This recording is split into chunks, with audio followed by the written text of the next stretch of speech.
স্বনির্ভর কৃষি বাড়ির কলমি শাকে ভার্মি কম্পোস্ট সার ছিটাচ্ছে স্বনির্ভর কৃষি বাড়ির কৃষানি। আগে পানি দিছি, এখন এই ভার্মি কম্পোস্ট ছিটাইতেছে। এটা এই যে ভার্মি কম্পোস্ট নিয়ে আইছি আধা মন। এই যে কচু খেতে দিছি, পানি শেষ। এই যে পানি পানি পানি দিছি কচু খেতে।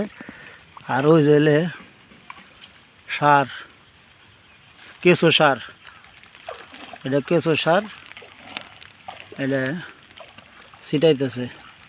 আমরা যেহেতু রাসায়নিক সার ও কীটনাশক দেই না, আমরা সার হিসাবে ব্যবহার করি কেঁচো সার। আর পোকা না মাইরে তাড়ানোর জন্য আছে হইলে এই মেহগনির ফল, পাটের বিচি, নিম পাতা, সরিষার তেল, আর হলে ডিম, তরল সার ব্যবহার করি। এটা সুস্থ থাকার জন্য এই রাসায়নিক সার ও কীটনাশক মুক্ত সবজি আমরা ব্যবহার করব বা খাবো।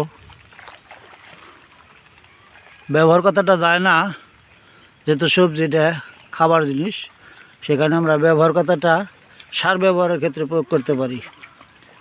নিয়ে আসছি সরিষার খোল, এই হলো পুঁই শাক, পুঁই শাক এই যে দিয়ে দিতেছি পুঁই শাকের মধ্যে কেঁচো সার উপরে পড়ছে, ওই যে সার ছিটিতেছে। আর এই হলো খোল, এই যে খোল।